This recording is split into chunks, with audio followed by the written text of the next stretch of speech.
Pessoal, muito obrigado aí pela caminhada. Caminhada da vitória. E amanhã, todo mundo junto, na frente da catedral.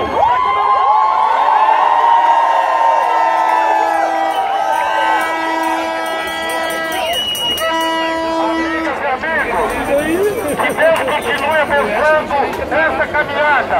Deixa dois recados só. Nós cancelamos a carreata de hoje à tarde em respeito à população para não criar transtorno. Vamos aproveitar a tarde de hoje, candidatos a vereadores e a vereadores, nós estamos abraçando a toda a militância do 55, para aproveitar hoje à tarde, hoje à noite, para a gente visitar nossos amigos, vizinhos, aquelas pessoas que nós não conseguimos visitar durante a caminhada, para pedir aquele apoio, aquele voto para o dia de amanhã. Hoje à noite, amanhã a gente faz um pedido todo especial. Até hoje, a nossa campanha foi limpa e vamos deixar a cidade de lá.